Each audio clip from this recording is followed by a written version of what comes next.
Vince, Hey, Chris, how are you? I'm so good. Thank you so much for being with us today. Yeah, pleasure. Thanks, Chris. How did you end up with 30 foster kids in your home? Yes, one phone call at a time. So it's actually been 35 children over the last 16 years that my wife and I have been married for 30 years now.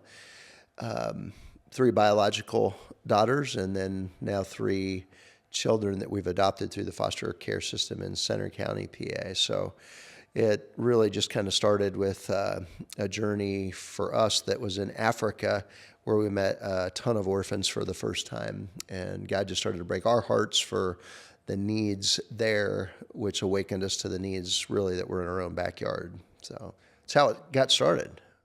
Were you fostering children from Africa or African descent children here? Yeah. So neither.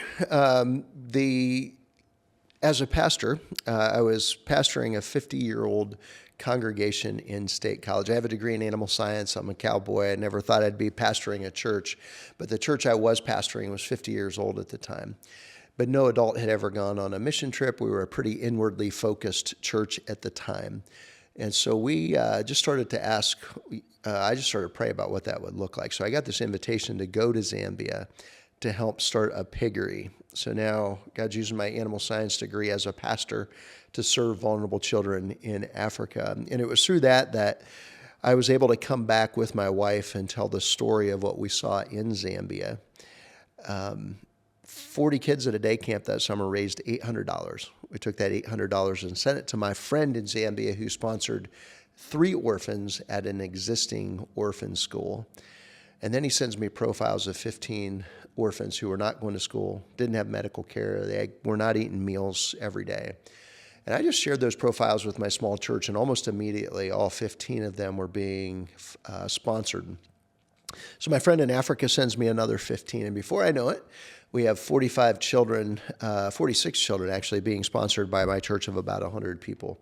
So now 95% of the people at the church are engaged somehow in caring for the vulnerable. At 30% of them that went on a mission trip then to Africa and met their sponsored child.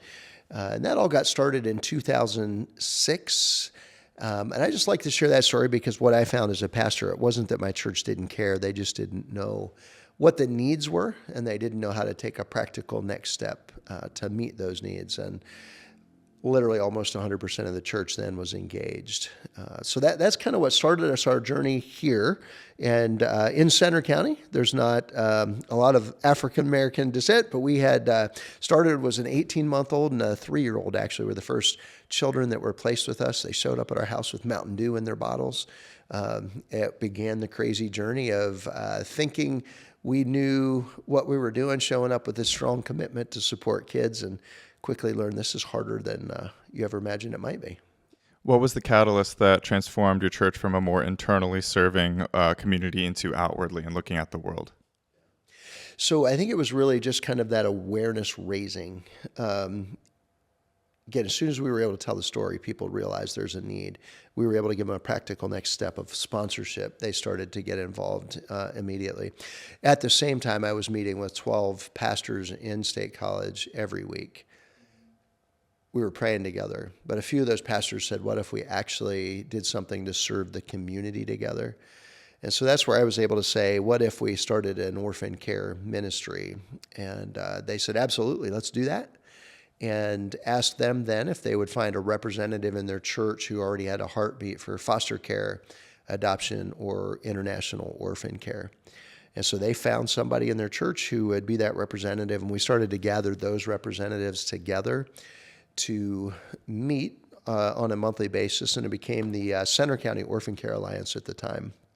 And what we found, I was on an elevator with a director at Children and Youth Services and just asked her, how can the church in our county serve your agency? And the response was, you'll do one event and we won't hear from you again. There was kind of this, just the churches had this reputation of we show up for an event, Savior for a day kind of thing, but we really weren't there for the long haul. So that started to really just kind of wake us up as a church in Center County that we have got to do a better job of being available in the community, not just kind of inside the 4 walls of the church. So literally, how do we become the church without walls in a community?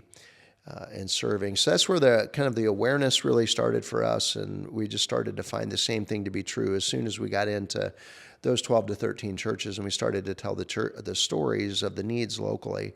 The church in Center County had become the #1 recruiter of foster and adoptive homes within a year and a half. So that changed my church. It changed the church in the community to kind of see the needs. In my small church of 100, we ended up with 5 or 6 families that started to foster and then eventually adopting, children. So, yeah, that's the kind of the quick version. What's the significance in sponsorship and consistently supporting financially a family or a young person? Yeah.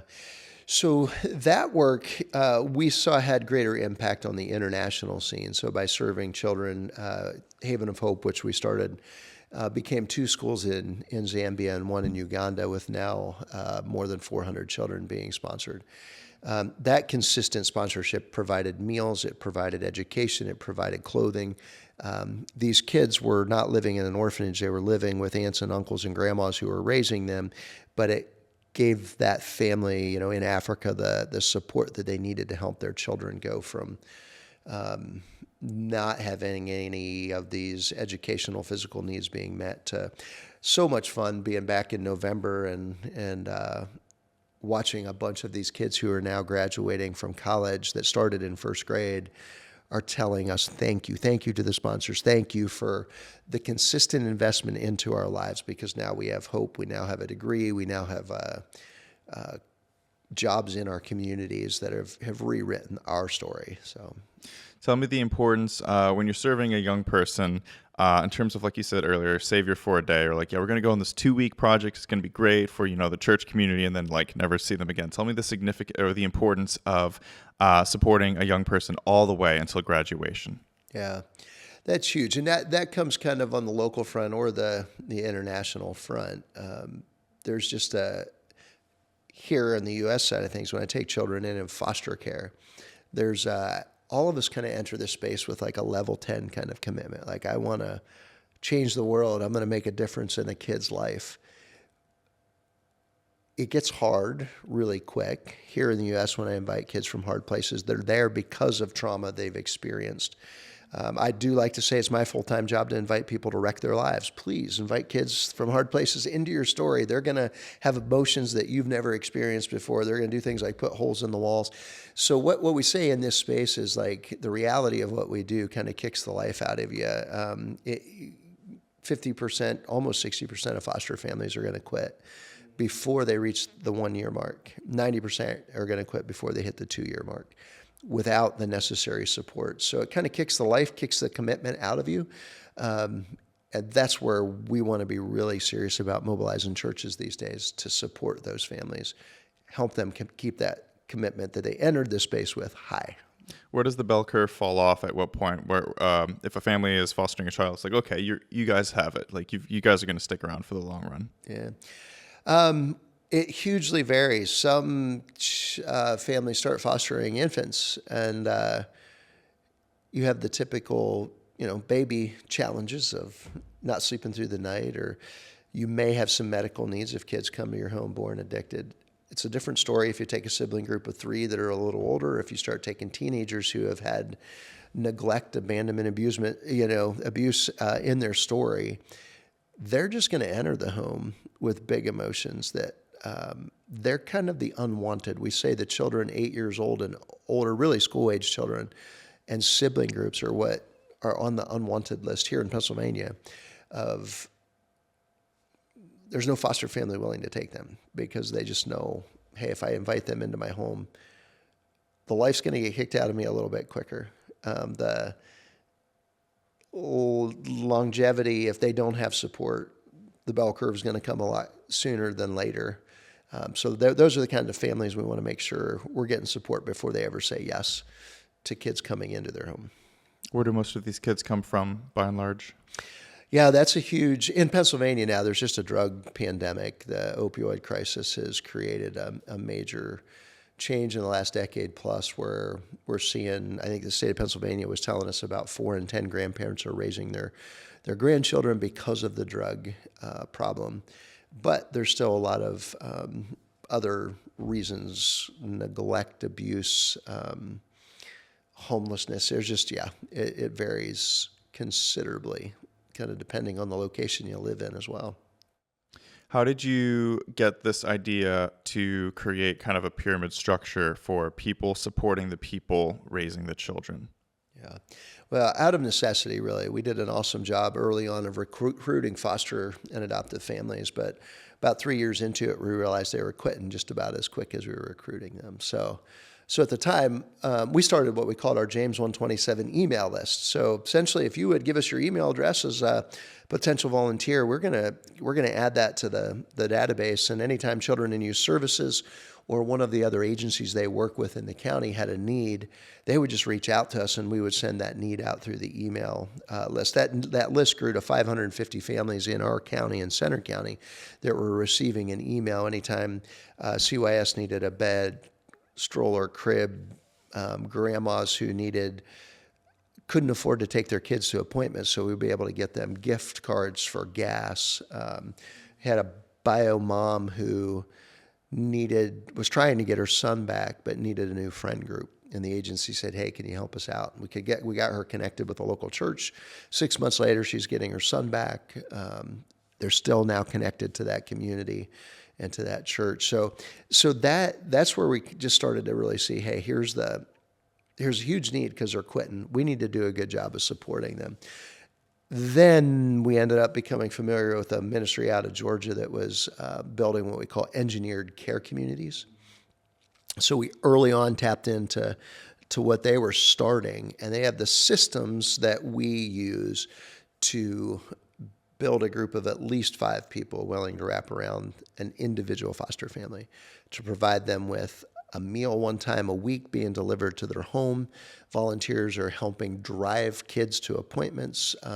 They're doing childcare, helping with yard work or laundry, giving guitar lessons to foster children. Like, that support team is just really having a huge impact on foster families. So if we can get a team like that wrapped around them, we found that about 90% of those families are still fostering beyond that 2-year mark. So at Keystone Family Alliance, our motto is everyone can do something. You may not be able to foster or adopt, but you can provide a meal or you can deliver a tangible need, childcare, transportation, that's really going to make all the difference in a foster family's story. Does it take a village? Always. Yeah, I think when we entered this space, we had it all figured out until kids showed up in our home, and we're like, oh, this is harder than we ever dreamed that it would be. We need that help and we need that support to be able to do it. So as you're expanding your organization to be statewide, tell me the importance of keeping things simple. Yeah. I have definitely found that working in this space, we humans have we have the ability to make things complicated pretty quickly. So many times it really is, let's just have here's a need, here's a simple way to deliver and meet that need. And what we're finding is that, especially in the church context where we try to empower the churches to do, like, they really are just looking for a train tracks to run on a trajectory which they can help get the people in their congregations educated and motivated to take a next step. So it doesn't have to be some elaborate deal. If we have this simple structure set up to be able to deliver meals, those meals are being delivered, and now the people delivering the meals are connecting with the children in the home, and the foster family relationships start to develop. It has this organic feel to it. We don't have to create some new huge system or some new organization. We just have to be willing to take our next step to meet a tangible need, to serve a foster family, to be willing to open our home. Can you tell me the importance of bringing joy to the families doing the service and those supporting the families? That we're still having fun as our lives are being uprooted. Yeah, well, they absolutely are uprooted. And I think I talk to foster families all the time. They're saying, we've had kids for 1.5 years and we've never been able to get out of the house on a date. If they're a married couple, can't go grocery shopping without kids. So again, somebody doing the simple thing of providing childcare for 2 hours, I've literally heard tons of foster families say that is what kept us from quitting. We were on the verge of saying, CYS, you need to come get these kids. But when they got an afternoon break, it made all the difference in the world. It gave them some hope. It just provided some breathing room. So we want families to live lives of refreshment, not lives of, oh no, I feel like I have to quit because I entered with a commitment level of 10. My commitment level is about a 5 right now, and all it's going to take is one more kid to put a hole in the wall or have a tantrum that has been induced by their own, the trauma these kids have experienced. If they can get some simple help from folks, it's a game changer. Tell me the importance of approaching a young person or a family with a non-anxious presence. Yeah. Our world traffics today in anxiety. And I love where, the Bible is just pretty clear that we're not supposed to be anxious about anything, but in everything with prayer and petition, present your request to God. So even in this space of working with kids from hard places, they come in with so many times, especially teenagers, on anxiety medicines, or their trauma has caused so many challenges in their story. But we serve a God who we can rely on, that we can trust, and he's not going to be surprised about all this stuff. And it's easy for me to quickly enter into the problem that's in front of me. But if I can do this mental kind of transform my mind and remember that I've got a God that can be trusted, and I don't have to enter into that anxiety with these kids, or, oh no, some kids, throwing a fit in the other room because honestly doesn't know how to process his own emotions right now.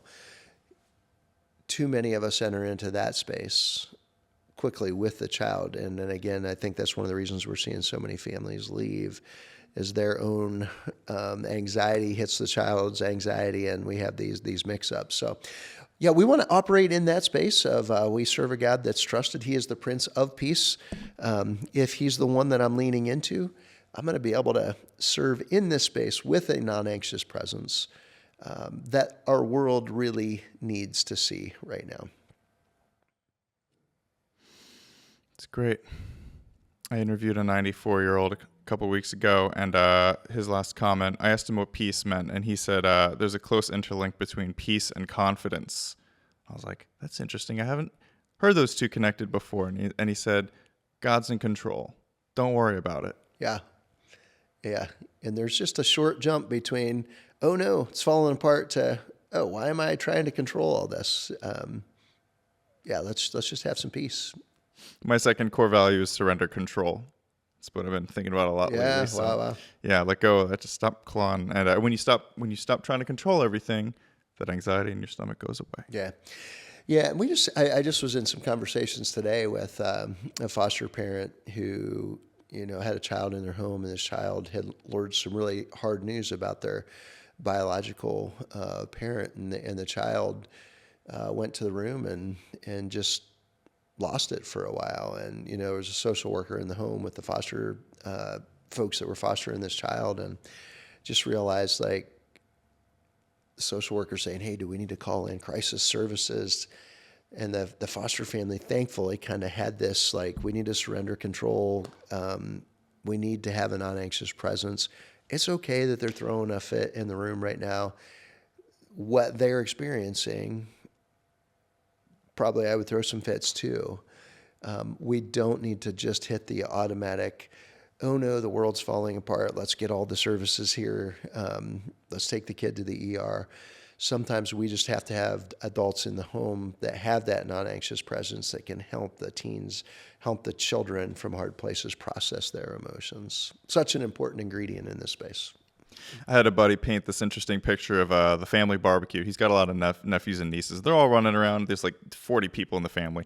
Everyone's having a good time. And you get like the one little like 5-year-old niece who's running around, and she just like trips over a rock and face plants, as young kids do. They have a low center of gravity. They just face plant. And then you have the parent that's like, oh my gosh, oh, and like freaking out. And then the niece starts to cry. She starts wailing because everyone's freaking out around her. Or you have the niece that face plants, and then the dad that's like, you're okay. And then she stands up. She's like, yeah, I am okay. Like dust yourself off. And Yeah, our normal reaction is really like the first thing humanly is like, I want to fix this, or oh no, it is out of control. So there, again, there's just a short little jump between I'm going to lose my mind to how do I have that non-anxious presence in the midst of the hard stuff. And for me, being a faith-based person, like God is the Prince of Peace, and yes, life is out of control. There's things that I can't control. There's hard stuff. But me entering into a frantic response to that, rather than leaning into the God of the universe, has a completely different outcome.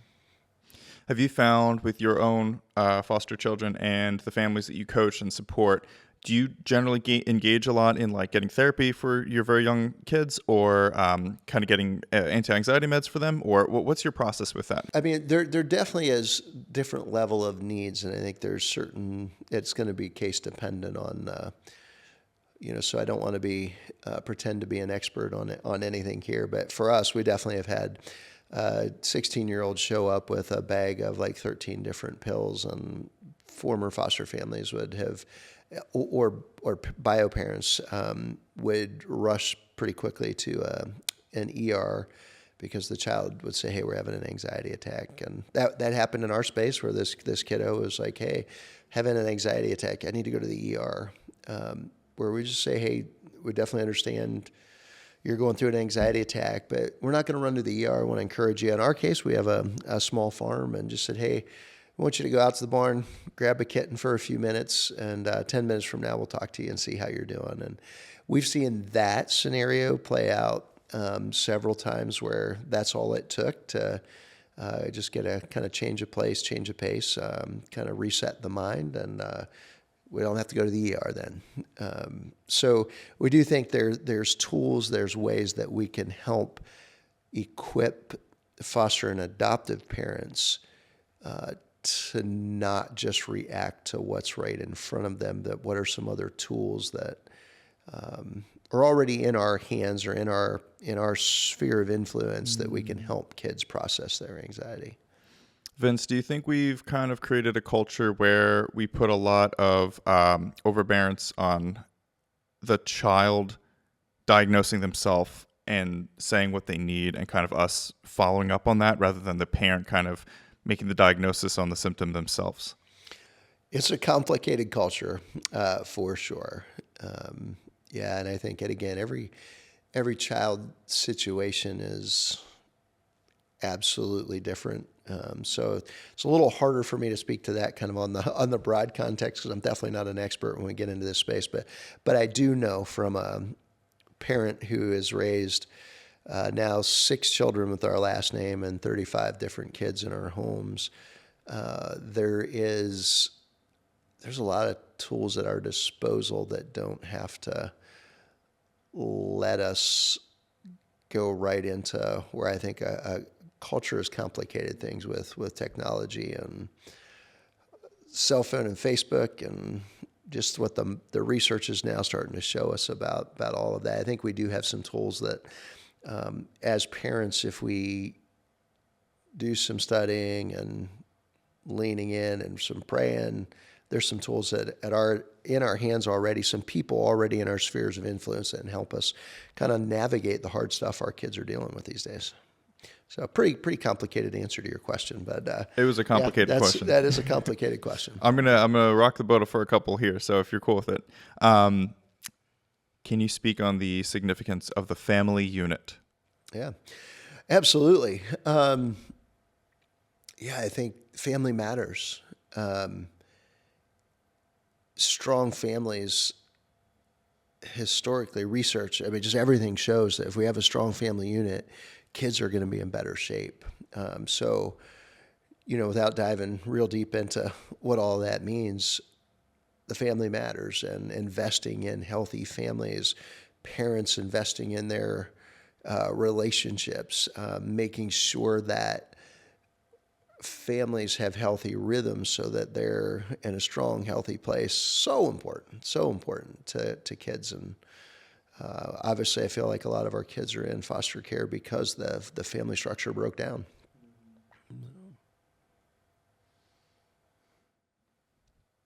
Are there too many people on the earth?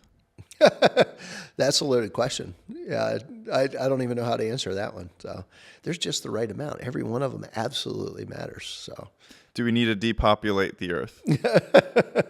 definitely not. I just like to say in this space, there's enough people to take care of, to love the people in our spheres of influence. And yeah, from the seat I sit in, if each of us actually leans into what the Bible challenges us to do, is to love one another, to love kids and families from hard places, there's enough people, enough resources to be able to do that. This great pastor called Myron Golden, he lives in Tampa, Florida. He said this thing that struck me. He's like, people think of like the world's resources as like a store in which there's a limited supply, but God created the earth to be a garden in which things grow. Yeah. Which kind of takes me to tell me what plant generously means to you. Yeah, one of the things that we talk often about at Keystone Family Alliance is we want to sow generously. If you sow generously, you're going to reap generously. And we have had the privilege of watching hundreds of churches get engaged in this space in the last couple of years. Thousands of Christians now doing something that were not doing anything a couple of years ago. And when we talk about planting generously, sowing seeds generously, we want to get out and tell the stories. We want to make sure our neighbors, the people in our communities, are aware of the needs, and we want to help them know how to take a next step. So we just want to keep telling the stories. We want to keep inviting people to take a next step into this space. And when we do that, it rewrites the story on behalf of Pennsylvania's vulnerable children and families. And so we're very passionate about that. Let's plant good seeds, because when we do, good things are going to grow. Our mission is to educate every Christian in the state on the needs and then motivate them to do their something. We can educate and we can motivate, but I can't make anybody do anything. I think that's true. I always just like to say in our context, we're going to tell the stories. I'm absolutely certain if you have a pulse, your heart is going to be stirred. God's going to stir some things inside of your head and your heart, and he's going to invite you to take a next step. You have about 5 seconds to decide, am I going to follow God's leading into this space, or am I not? That then is a decision you have to make. So is the kid lazy, or does he need some purpose? We want to definitely provide an on-ramp for purpose, because again, God's created absolutely everybody with a gift set, with skills, with a reason, a purpose. So if folks need to help finding that, or an invitation, we're glad to plant those seeds and invite people into this space. But again, it's going to be up to that person. Like, do I take the next step? And what we're loving is we're seeing thousands of people take those next steps and find significant purpose in impacting lives. So. Do you mind if I ask you another loaded question? I don't know if I have an answer, but have you ever surrendered a foster child yourself? Surrendered as in? Thrown in the towel. Thrown in the towel. We have not. When I say that, we're not a long-term option for the county any longer. We'll foster children short-term. We had to learn the difference between our load and our limit a handful of years ago. So when the agency calls us, we'll just say, hey, we have 4 or 6 weeks that we can take this sibling group of 3. In the meantime, we're going to be recruiting a foster family that will take them long term. So yes, we've surrendered in that way, where we haven't committed to these kids for life, but we were kind of clear on the front end that this is our window, and we're going to do everything we can champion for them. We've definitely had some pretty hard kids, in our story. I mean, I have kids living under my roof that are with my last name that are still hard. But thankfully, we've had people walk on the journey with us too. For a family who is maybe doing a long-term fostering of a really difficult child who is just really making things difficult, tell me the importance of trusting in the Lord then. Yeah. I mean, ultimately, that's what it comes down to. If you got into this, in my opinion, for any other reason, you're going to get the life kicked out of you. You're gonna want to quit. If I'm doing this for any other motivation, rather than I know that every person matters to God, and again, from the seat that I sit in, I serve a God, Jesus, who came from heaven to earth. He took my brokenness on himself so that I don't have to be broken any longer. And because of that, that's my motivation. I'm able to enter into this space because I serve a God who took my brokenness. So now I can take the brokenness of a child on myself into our home. And it is hard. There is so many times, any of us being honest in this space, would think, man, it would just be easier to walk away with that. So that becomes the motivation. There is decisions that every one of us get to make in the journey. Will I let some other people help me? Will I find ways to be able to have healthy rhythms, even in the midst of having absolute chaos live under my roof? That's where I have to trust in the Lord with all my heart. I can't lean on my own understanding because the outcomes, the trauma that these kids have experienced, I can't fix that. I can invite it into my home. I can let it live out in this space, but I'm only going to survive it if I'm trusting in God to help me get through it. What's next for you? Hey, this is what we do.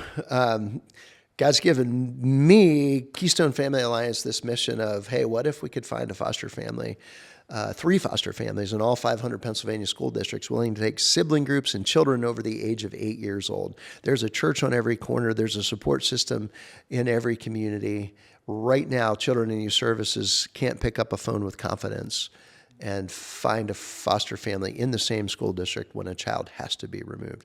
So that's our mission. We want to educate the 14,000 churches in the county or in the state to do their something to take care of the 14,000 children that are in foster care in the state. Again, I believe the resources are already here to meet the needs.